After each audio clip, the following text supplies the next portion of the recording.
The call came a little after midnight, splitting the stillness of my small house like a blade through glass. "Mrs. Carter?" a male voice asked, rushed and sterile. "Your son, Ethan Carter, has been admitted to St. Vincent's Hospital. It's critical. You need to come right away." The words tangled in my mind before sinking, slow and suffocating. My son. Critical. Come now, I don't remember locking the door or grabbing my purse. The cold air bit at my cheeks as I ran to the car, the keys shaking in my hands. The streets were half asleep, streetlights flickering over puddles from last night's rain. Every red light felt like a personal attack. Every passing second, a thief stealing what little time I might have left with my boy. Ethan was my only child, my pride, my reason for everything.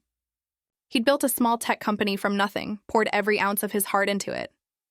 When he'd married Vanessa 2 years ago, I'd wanted to believe she loved him as fiercely as I did.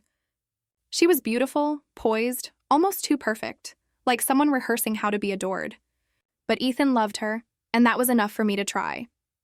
When I burst through the hospital doors, the world smelled of disinfectant and dread. A young receptionist looked up, startled by my urgency. "Ethan Carter," I gasped. "Where is he?" She hesitated, eyes flicking toward a corridor. "He's in critical care, ma'am, but you'll have to—" I didn't wait. My shoes struck the tile floor in frantic rhythm as I rushed down the hall. Just before I reached the intensive care wing, a hand caught my arm, firm, deliberate. A nurse stood before me, mid-30s maybe, with kind eyes that didn't match the tension etched across her face. "Mrs. Carter?" she whispered. "You can't go in there right now." I froze, anger and panic flaring in my chest. "That's my son," I said. "You can't keep me from him." Her voice dropped to a trembling whisper. "Please, just trust me." Hide and wait. For a second, I thought she'd lost her mind. But then her gaze darted past me, toward the door to Ethan's room, and something in her expression made my heart stop cold. Fear. Not for herself, but for me. Before I could question her, she guided me into a supply closet just off the corridor. "Stay quiet," she said, closing the door softly. My breath caught in my throat as footsteps approached outside. Through the thin crack of light, I saw Vanessa walk past, her heels clicking with unhurried grace. She was on the phone, her voice low, almost gleeful. "Once it's done," she said, "the rest is ours." My knees nearly gave out. Ours? What did she mean? Done? In that instant, the truth began to crawl into my chest like ice. Something was terribly wrong, and it wasn't just fate trying to take my son. I pressed my ear against the cool metal door, barely breathing. The hallway outside had fallen quiet, save for the hum of fluorescent lights. My mind raced with questions I couldn't form fast enough. What did Vanessa mean? Who was she talking to? And why did the nurse seem to know something I didn't? The nurse crouched beside me, her voice low but steady. "My name's Clara Hayes," she said. "I'm the night supervisor here. And before you do anything, you need to understand, your son isn't just sick. He's in danger." Her words were sharp enough to cut through my disbelief. "Danger? What are you talking about?" I whispered. My heart thudded so loudly it felt like it could betray us. Clara hesitated, glancing toward the door again before continuing. "Something about your son's condition isn't right. His vitals dropped right after a new IV was set up. I reviewed the logs. Vanessa authorized a private medical consultant to oversee his treatment tonight. But when I checked, there's no record of that person anywhere in our system." My throat went dry. "Are you saying someone's trying to hurt him?" Clara nodded grimly. "I think so. I didn't want to believe it either, but I've seen enough to know when something's wrong." She opened her phone and showed me a short video clip, a hidden camera recording from the storage hallway outside Ethan's room. The footage was grainy but unmistakable, Vanessa handing a small vial to a man in scrubs. The label was blank. The timestamp was from less than an hour ago. I covered my mouth, fighting back the scream clawing its way up my throat. "Why would she do this?" Clara exhaled. "That's what I'm trying to find out. But if I confront her now, she'll disappear, and if we're wrong, your son's life will still hang by a thread." A rush of guilt and rage collided inside me. I'd trusted Vanessa, welcomed her, defended her even when my instincts screamed that she was too polished, too poised. I remembered how she'd insisted on handling Ethan's medications after his last surgery, brushing off my offers to help. How she'd started managing his finances after their wedding. Slowly, piece by piece, she had wrapped herself around his world until no one else could reach him. I need to see him, I whispered, tears stinging my eyes. Not yet, Clara said gently. We'll wait until she leaves. Then I'll show you something else, something that might prove what she's doing. Her calm tone steadied me, though every second felt like a lifetime. I glanced again toward the hall, where Vanessa's silhouette moved behind frosted glass, her voice a soft, deadly rhythm. In that moment, I realized this wasn't just about Ethan's illness. It was a game of patience, of masks and shadows. And for the first time, I wasn't sure who the real enemy was, Vanessa, or my own blindness to what she'd become. When Vanessa finally left the ward, her perfume lingered in the air, sweet, expensive, and nauseating. Only when her footsteps faded down the corridor did Clara motion for me to follow. My legs felt unsteady, like I was moving through someone else's nightmare. Clara led me into a small office tucked behind the nurse's station. The blinds were drawn, the room dimly lit by a single desk lamp. "We don't have much time," she said, pulling open a drawer and retrieving a sealed plastic bag. Inside it was a clear IV bag, half full of a cloudy liquid. "This," she said, holding it up, "is what was just connected to your son before his vitals dropped." I stared at it, unable to speak. "What's wrong with it?" "Everything," she replied. "IV fluids should never look like this. I had the lab test a sample before switching it out. There's a compound inside that doesn't belong. Something that would cause gradual organ failure. Hard to trace unless you know what you're looking for." My stomach turned. "So she really meant to—" I couldn't finish the sentence. Clara nodded gravely. "If I hadn't checked the records tonight, he wouldn't have survived until morning." The world tilted again, but this time it wasn't from shock. It was fury. My fingers dug into the edge of the desk. "We have to call the police," I said. "Not yet," Clara cautioned. "We need proof she's the one who arranged it. That video shows her giving the vial to someone, but not what's inside. If we go too early, she'll claim it's a misunderstanding. She's careful, too careful. But I've been collecting data for weeks. Tonight might finally give us enough." I looked at her, bewildered. "Weeks? You've been watching her?" Clara sighed. "I noticed the pattern months ago. A few patients with sudden, unexplained complications, all under the care of her so-called consultant. When your son came in, the symptoms matched. That's when I decided to intervene." The gravity of her words settled like a weight in my chest. My son's life wasn't spared by luck. It was saved by a stranger's suspicion. "Let me see him," I said quietly. "Please." Clara nodded and led me down the hall.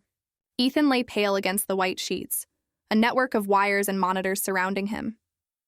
His breathing was steady now, but weak. I brushed the hair from his forehead, my hand trembling. "I'm here, sweetheart," I whispered. "You're safe." "I promise." Behind me, Clara murmured, "We'll set up a recorder in the room. If she comes back, we'll catch her in the act." I turned to face her. For the first time, my fear sharpened into purpose. "Then let her come," I said. "This time, she won't walk away smiling." The beeping monitor kept its rhythm, a fragile heartbeat between life and justice. The hospital night deepened into a kind of watchful quiet, the kind that hums with tension instead of peace. Every sound, the shuffle of rubber soles, the low beeps from distant machines, felt magnified. Clara moved with calm precision, placing a small recorder behind the curtain rail above Ethan's bed. "It's motion activated," she whispered. "It'll capture everything once someone steps close enough." I nodded, my eyes fixed on my son. His color had returned slightly, but his skin was still too pale, his lips dry. The thought of Vanessa standing here, pretending to care while plotting his death, made bile rise in my throat. I sat by his bedside, pretending to read the monitor numbers I didn't understand, while Clara slipped into the shadows outside the door. The plan was simple. If Vanessa returned, we'd have proof. But simplicity has its own cruelty. It demands patience, and patience is agony when your child's life hangs between breaths. The hours dragged. Every minute whispered doubt. What if she doesn't come back? What if she already knows we suspect her? My mind turned circles, replaying every moment since Vanessa entered our lives. Her flawless smile, the way she'd flinched whenever Ethan mentioned changing his will after the merger, how she'd insisted on managing his medications to keep him organized. I had mistaken control for care, polish for love. A sudden creak outside the door snapped me back. I held my breath as the handle turned. The door opened just a sliver, and there she was, Vanessa. Her hair perfectly in place, her expression smooth as glass. She didn't expect me to be there. Evelyn, she said, startled but quick to recover. You scared me. What are you doing here so late? Her tone was sugar-coated, but her eyes darted toward the IV stand. I rose slowly, every nerve on edge. Couldn't sleep, I said evenly. Thought I'd sit with my son. You know, just in case he needs something. Vanessa smiled, but it didn't reach her eyes. That's sweet. But you should rest. You look exhausted. She stepped closer, adjusting the blanket at Ethan's side, her hand hovering near the IV port. My pulse quickened. Clara's recorder blinked faintly from the curtain rod. Don't worry, Vanessa continued, her voice a low purr. He'll be fine soon. Something in her tone made my blood run cold. Certainty, not hope. I know, I said quietly. He will, because I'm not leaving him alone again. Her hand froze. For a split second, her mask slipped. A flash of irritation, almost panic. Then she smiled again, too wide, too smooth. Of course, she said, and turned to leave. When the door clicked shut behind her, Clara stepped in from the hallway, her expression tense but triumphant. She held up her phone. It's all recorded, she whispered. I exhaled, my knees weak with relief and rage. Then it's time, I said. We end this tonight. The next morning arrived gray and heavy, the kind of dawn that hides more than it reveals. I hadn't slept. I sat beside Ethan's bed, holding his hand, feeling the faint pulse that tethered him to this world. Clara had already sent the recording to hospital security and the police, but waiting for them felt unbearable. Every tick of the clock sounded like judgment. Too late, too slow, too fragile. When the door opened again, Vanessa walked in, her smile bright enough to blind the truth. Good morning, Evelyn, she said, carrying a cup of coffee as if she were visiting a friend, not the man she'd nearly destroyed. I brought you this. You must be exhausted.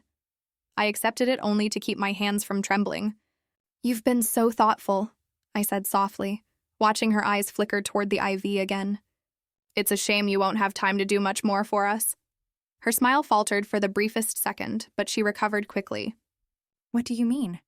Before I could answer, the door swung open wider. 2 police officers entered, followed by Clara and the hospital administrator. The air thickened instantly. Vanessa turned, confusion flashing across her face. What's going on? Clara stepped forward, her tone calm but resolute. Mrs. Carter, we have security footage and audio evidence that links you to an attempt to alter your husband's medical treatment. You need to come with us. Vanessa's mask shattered. That's insane, she cried, backing toward the wall. You can't just— Ethan is my husband. I've done everything for him.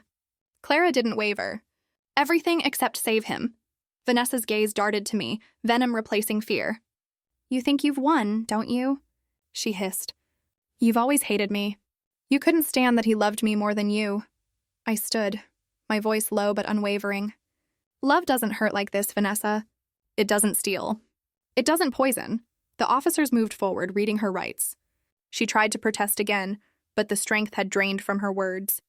Her perfect posture crumbled as they led her out, her heels clicking unevenly against the tile. For the first time since that midnight call, I felt my lungs fill completely.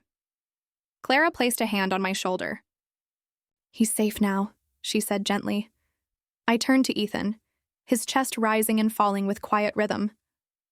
Thank you, I whispered, to Clara, to fate, maybe even to the sleepless fear that had kept me alive long enough to see this through. Later, when Ethan opened his eyes, confusion clouded his face. I took his hand and smiled through tears. It's over, I said. You're going to be okay. But as I looked at him, I knew something had changed in both of us. Trust once shattered never rebuilds the same way. And though justice had been served, the echo of betrayal lingered like a scar neither of us would ever fully erase.